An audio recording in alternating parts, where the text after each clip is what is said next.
in California by student activists working with U.S. Senator Dennis Hayes, in 1970. 1970 was a time when U.S. histories were naturally shrouded in dense smog. The EPA and unleaded gasoline were things of the future, and in some places, classrooms full of children were still being sprayed with DDT to prevent insect infestation. If the government is offering it to us, it must be okay, right? How far we have come. Cultural anthropologist Margaret Mead once said, and I paraphrase because this gets mangled every time, "Never underestimate the power of a small group of people to affect change. Indeed, it is the only thing that ever has." This week, we learned that the planned circular recycling facility, planned for just across the road from here, would be built somewhere else, somewhere far away, perhaps even in Saudi Arabia.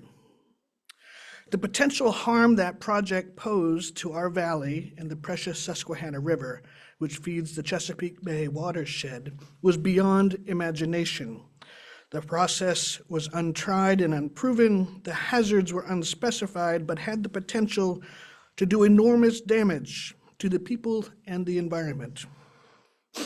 A small group of people came together to ask questions, pointed questions, to challenge the claims made by the rich people in expensive suits who for some reason did not want to build this thing in their own neighborhood.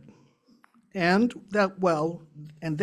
we caused enough discomfort that the Encina project developers decided it was not worth their time and effort to set up shop here. So I'd like to tell you a story about a man named Al Capp. Does that ring a bell? Okay. For those who are younger than some of us, Al Capp was a newspaper cartoonist of the 20th century and was best known for his daily newspaper strip, Lil Abner. Now, Lil Abner was set in the fictional mountain hillbilly town of Dogpatch, a place so remote as to render its population quite backward, uneducated, and perhaps with a limited supply of genetic material to go around. This was a satirical comic strip with scores of characters based on and delightfully lampooning prominent people over the 40-odd years of its run. The characters of the Clampett family from TV's Beverly Hillbillies were lifted almost wholesale from the frames of the daily comic strip. What some people may not know, and they may not know it because this may or may not be true, it was told by my father, after all, is that Al Capp lived in Amesbury, Massachusetts. This was true. Amesbury was the town adjacent to Newburyport, where both my father and I were born.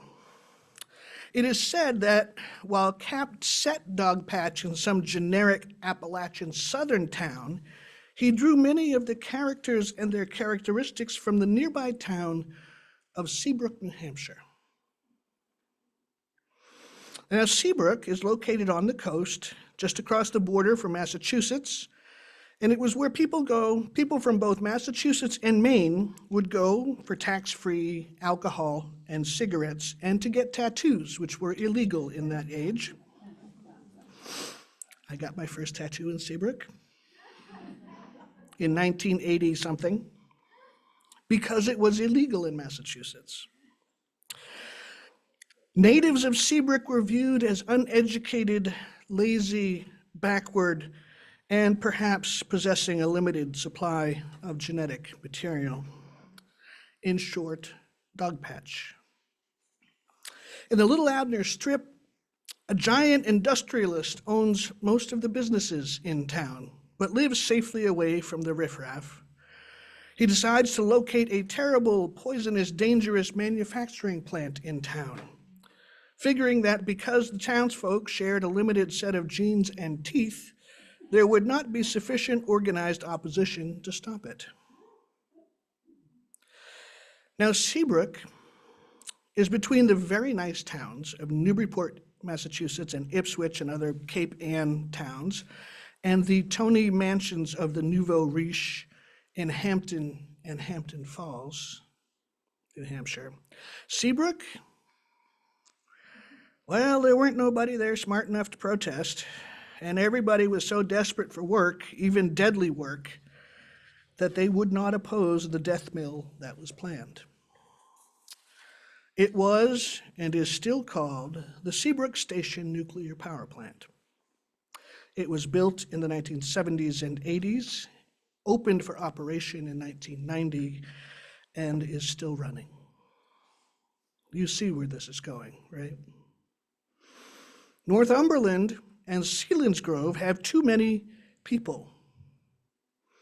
Too many educated, well-read, independent-thinking people with unlimited genetic material and teeth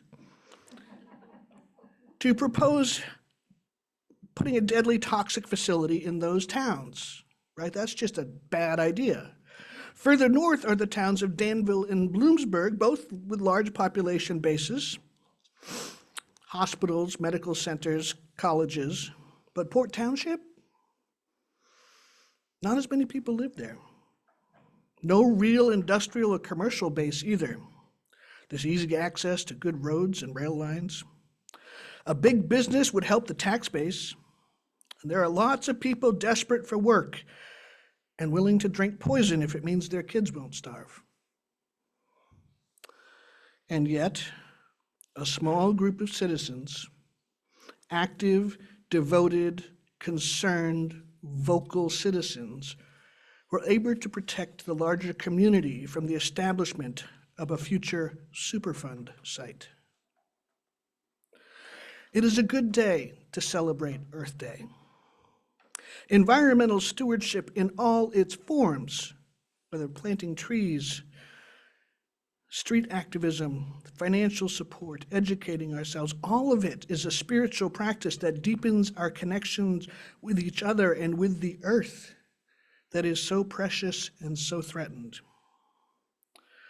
We've done good on this one. We have plenty more to do, but I think today we can celebrate the win and sit down to eat a shared meal of vegetarian and vegan food and be grateful for each other, this community, and the passion we share for this good earth. Amen.